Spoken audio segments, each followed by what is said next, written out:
Hello and welcome to Indian Story. There is nothing more beautiful and exciting than story. Everybody has a story. In fact, the story is a light. Now let's watch what this story has to say.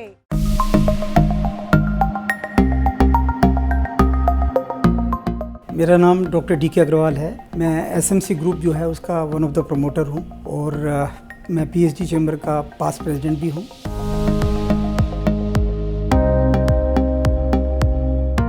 आज India के अंदर SMC group stock broking, investment banking, wealth management, जितनी भी financial services है लगभग सभी services में हम हैं। हमारे लगभग 2500 ऑफिसेस इंडिया के अंदर हैं।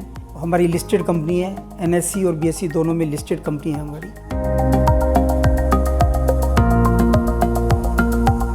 मेरे प्रेरणा स्रोत मेरे पिताजी हैं। जो पिताजी ने शिक्षा दी, आज हम जो भी हैं उनकी वजह से यहाँ पर है।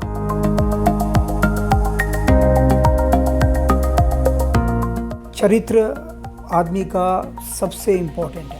अगर आप चरित्रवान हैं, अगर आप ऑनेस्ट हैं, हार्ड वर्किंग है, आपको सफलता आपके कदमों पे होगी।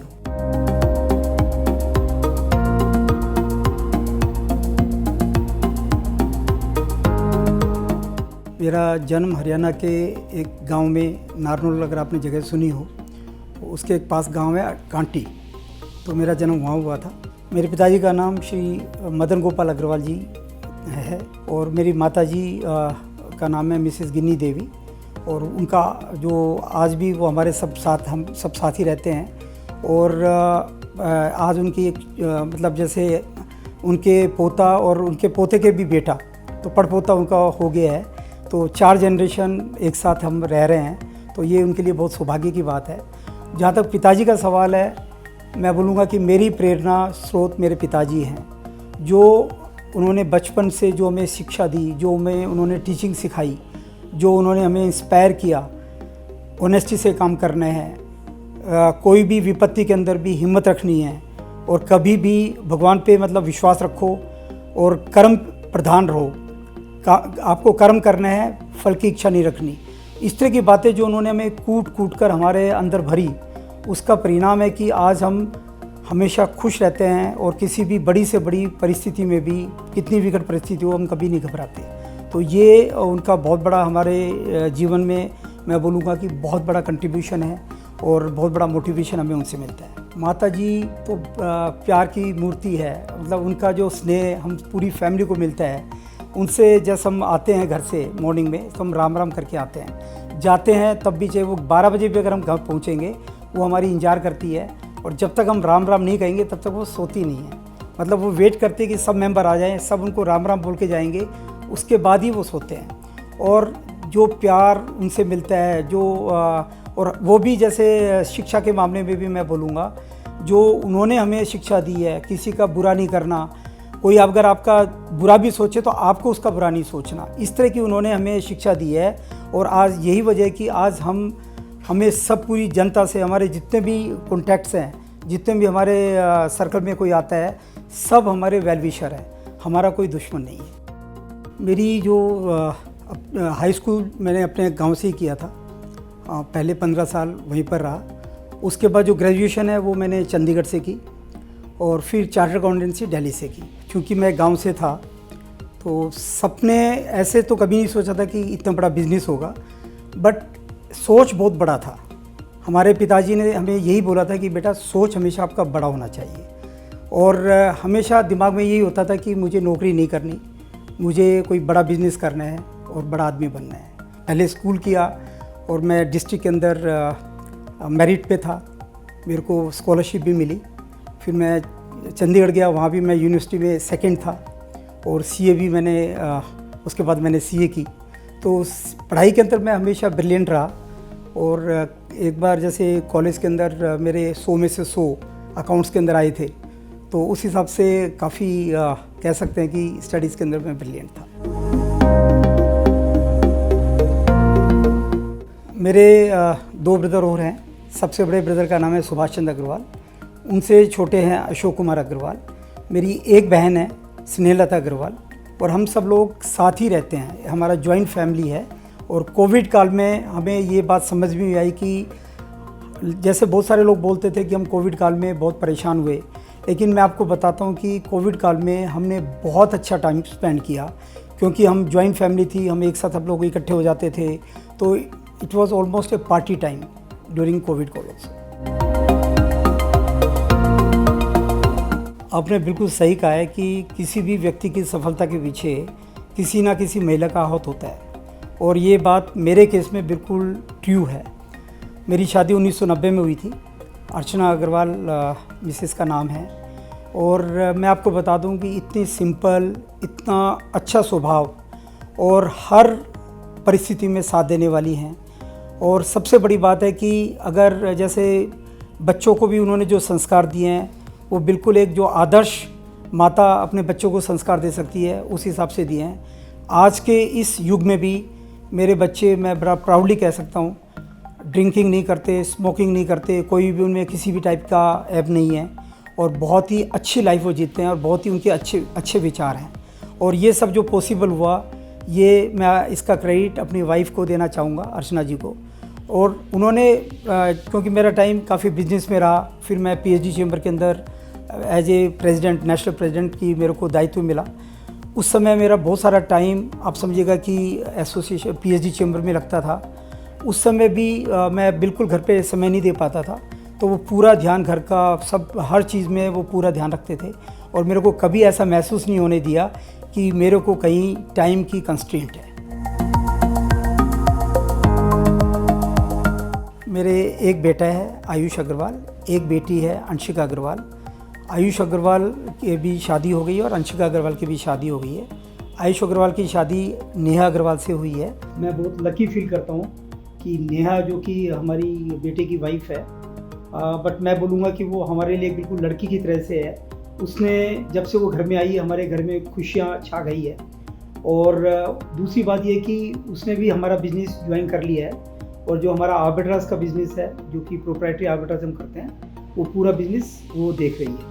और अंशिका अग्रवाल की शादी संयम गुप्ता जी से हुई है। मेरा बेटा और मेरी बेटी दोनों मेरे बिज़नेस में मेरे साथ है। बेटा वेल्थ मैनेजमेंट का बिज़नेस देखता है, और बेटी जो रियल एस्टेट एडवाइजरी हमारी पैन इंडिया बिज़नेस है, उसको संभालती है। और दोनों बहुत ही अच्छी तरीके से इस बिज़नेस को, दोनों मेरा बिज़नेस बहुत अच्छी तरह से संभाल रहे हैं। इनफैक्ट जैसे मैंने आपको बताया कि जब मैं पीएचडी चैम्बर में प्रेसिडेंट की भूमिका निभा रहा था, उस समय मैं टाइम बिज़नेस में नहीं लगा पा रहा था। उन्होंने, दोनों बच्चों ने बहुत अच्छी तरीके से बिज़नेस को संभाल के रखा। देखिए, हमारा एसएमसी ग्रुप 1990 में हमने इसकी शुरुआत की थी। हमने दिल्ली स्टॉक एक्सचेंज की मेंबरशिप ली थी उस समय, और आज हम बड़ा प्राउडली कह सकते हैं कि आज इंडिया के अंदर SMC group stock broking, investment banking, wealth management, insurance broking, investment banking, NBFC, distribution of financial products, और लगभग सभी सर्विसेज में, जितनी भी फाइनेंशियल सर्विसेज है, लगभग सभी सर्विसेज में हम हैं। हमारे लगभग 2500 ऑफिसेस इंडिया के अंदर हैं, और लगभग 4000 से ज़्यादा एम्प्लॉयज़ हमारे यहाँ काम करते हैं। हमारी लिस्टेड कंपनी है, एनएससी और बीएससी दोनों में लिस्टेड कंपनी है हमारी, और बहुत ही अच्छा, लगभग 22 लाख लोग हमारे थ्रू काम करते हैं, 22 लाख हमारे क्लाइंट्स हैं। देखिए, मेरे प्रेरणा स्रोत स्वामी विवेकानंद जी हैं और मेरे पिताजी हैं। इन दोनों से मैं बहुत प्रभावित हूँ, और मुझे लगता है कि जो पिताजी ने शिक्षा दी, आज हम जो भी हैं उनकी वजह से यहाँ पर है। और स्वामी विवेकानंद जी ने तो पूरे देश को, पूरे युवाओं को जो एक शिक्षा दी है, मुझे लगता है आज जो देश का निर्माण हो रहा है, युवाओं का एक बहुत बड़ा कंट्रीब्यूशन होगा, और स्वामी विवेकानंद जी हमेशा उसके प्रेरणा स्रोत रहेंगे।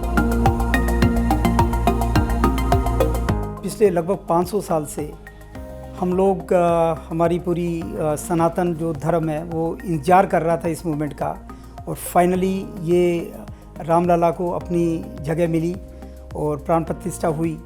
और ये बड़ा ऐतिहासिक पल था, क्योंकि इतने लोगों ने डिफरेंट टाइम में, कितने लोगों ने इसके लिए अपने सेक्रीफाइसेस दिए। और ये एक बहुत ही, क्योंकि ये राम मंदिर की जो प्रतिष्ठा हुई है, प्राण प्रतिष्ठा, ये सिर्फ एक मूर्ति की प्रतिष्ठा नहीं है, ये एक उस कॉन्सेप्ट की, एक राम राज्य की कल्पना है जो कि हम इस देश के अंदर लाना चाहते हैं। और एक जो आदर्श एक परिवार का, एक राज्य का, एक राजा का, एक प्रजा का जो एक चाल चलन है सभी का, उसका एक ये प्रतीक है। तो मुझे लगता है कि ये पूरा देश आज राममय हो गया है, भक्ति से ओतप्रोत हो गया है। वो बात अलग है कि हम पाठ पूजा शायद इतनी नहीं करते, बट जो उसके एक एक शिक्षा है, हमारी गीता का जो एक एक ज्ञान है और जो हमारे धर्म की एक एक रीति और जो धर्म की शिक्षा है, वो हम में कूट कूट कर भरी हुई है। विदेश में देखिए, मैं यूरोप गया हूँ, मुझे ऑफ कोर्स फ्रांस बहुत अच्छा लगा, और यूएस के अंदर भी जैसे न्यूयॉर्क है वो क्योंकि बिज़नेस के काम से वहाँ पर काफ़ी बार गए हैं, तो एज ए बिज़नेस सेंटर और एज ए जितने वहाँ पर फाइनेंशियल इतना हब है, उस हिसाब से न्यूयॉर्क काफ़ी डेवलप्ड है, तो मेरा वो एक फेवरेट डेस्टिनेशन है। इंडिया के अंदर तो आप जहाँ जाएं, मतलब अभी मैं जैसलमेर गया था, मुझे उम्मीद भी नहीं थी कि जैसलमेर के अंदर इतनी बड़ी धरोहर है। वहाँ का जो जैसलमेर का फोर्ट है, वहाँ के इवन हम डेजर्ट सफारी करने दुबई जाते हैं, लेकिन अगर कोई डेजर्ट सफारी करने जैसलमेर जाएगा, उसको मैं आपको बता सकता हूँ कि उसको उतना ही मज़ा आएगा या उससे ज़्यादा मज़ा आएगा। तो हमारे देश में भी कोई कमी नहीं है। आप श्रीनगर जाइए, क्या कुछ कोई इसका क्या कंपैरिजन कर सकता है। देखिए, मैं हर एक्टिविटी में मैंने पार्टिसिपेट किया है। मैं स्पोर्ट्स का बहुत बड़ा फ़ैन हूँ। मेरा लॉन टेनिस पहले मैं खेलता था, बट अभी मेरा टेबल टेनिस, क्योंकि हम घर पे ही खेलते हैं और पूरी फैमिली हमारी टेबल टेनिस खेलती है, तो टेबल टेनिस आज के दिन मेरा फेवरेट गेम है। बैडमिंटन भी मेरे को अच्छा खेलते हैं और अच्छा लगता है। उसके अलावा कुछ जो आजकल नेटफ्लिक्स के अंदर या जो सीरीज़ है और मूवीज़ देखना, ये ऑफ कोर्स मेरे को अच्छा लगता है। बाकी बुक्स पढ़ना भी मुझे बहुत अच्छा लगता है। अभी एक 12वीं फेल वाली जो 12th फेल जो मूवी आई है, मुझे वो मूवी बहुत अच्छी लगी और बहुत इंस्पिरेशन है उसके अंदर। ऐसी एक 3 इडियट मूवी थी, वो भी मुझे बहुत अच्छी लगी थी। मुकेश कुमार और लता मंगेशकर, क्योंकि हम लोग तो जो पुराने गाने हैं आज भी हम मान के चलते हैं ओल्ड इज़ गोल्ड, तो वो गाने सुन के आज भी बहुत अच्छा लगता है। एक तो हमने अपनी SMC फाउंडेशन बनाई हुई है, जो CSR का जितना भी हमारा काम है उस फाउंडेशन के थ्रू होता है। और बाकी मैं जैसे एकल हो गया, उनसे जुड़े हुए हैं, जो कि एजुकेशन में जो हमारे विलेजेस हैं उसमें बहुत बड़ा काम कर रहे हैं, तो एकल के साथ हम काफ़ी काम करते हैं। इसके अलावा हमारे जैसे रोटरी क्लब है, उसके थ्रू भी हम काफ़ी अपनी तरफ से समाज के लिए कंट्रीब्यूट करते हैं। तो वैसे भी जितने भी टाइम टू टाइम आप जहाँ पर रहते हैं वहाँ पर बहुत सारी जो अच्छे काम करते हैं, जो चैरिटेबल काम कर रहे हैं, तो लगभग हम सभी में बड़ा बढ़ चढ़ कर पार्टिसिपेट करते हैं। अग्रसेन जैसे अग्रसेन हॉस्पिटल है, अग्रसेन धर्मशाला है, तो हम सब में अपनी तरफ से जहाँ तक जितना हो सकता है उतना कंट्रीब्यूट करते हैं। हमारे पिताजी ने हमें समझाया था कि सोच बड़ी होनी चाहिए, तो जब तक हम बड़ा नहीं सोचेंगे हम आगे फिर बड़े बन नहीं सकते। तो सोच हमेशा बड़ी होनी चाहिए। सेकेंडली, हमें इसमें कोई डाउट नहीं है कि आजकल लोग बोलते हैं कि स्मार्ट वर्क ज़रूरी है, लेकिन स्मार्ट वर्क आप हार्ड वर्क करेंगे और उसमें फिर स्मार्ट वर्क करेंगे। आई थिंक ये कभी नहीं भूलना चाहिए कि हार्ड वर्क का कोई सब्स्टिट्यूट है। हार्ड वर्क करना ही पड़ेगा, और जो अपने वैल्यू सिस्टम है जैसे ऑनेस्टी, इंटेग्रिटी, उसमें कोई कंप्रोमाइज़ नहीं करना। चरित्र आदमी का सबसे इम्पॉर्टेंट है। अगर आप चरित्रवान हैं, अगर आप ऑनेस्ट हैं, हार्ड वर्किंग है, आपको सफलता आपके कदमों पे होगी। बच्चों को भी यही है कि जो रास्ता जो हमने चुना हुआ है उस रास्ते पे ही चलें और अपने वैल्यू सिस्टम को बिल्कुल मेंटेन करके चलें और मेहनत से काम करें, ऑनेस्टी से काम करें। और देश और सोसाइटी, कोई चीज़ जो आपको लगे कि भी जब अपनी आत्मा किसी चीज़ के लिए मना करती है तो उस काम को ना करें।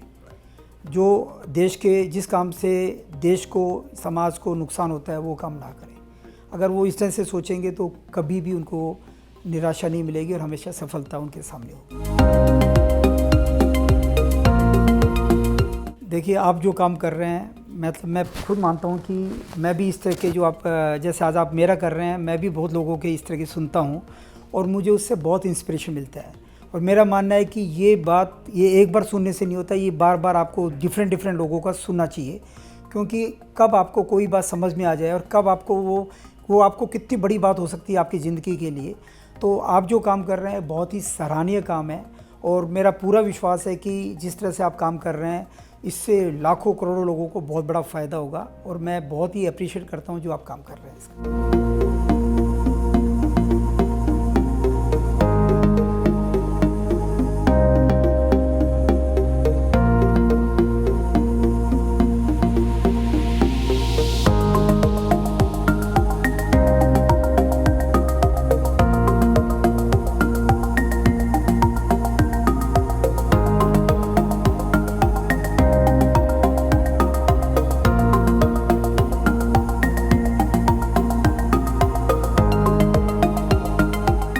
Yes, we are all unique. We come and go. But these stories are legacy forever. Do share your story with Indian Story anytime, anywhere. And don't forget to subscribe our channel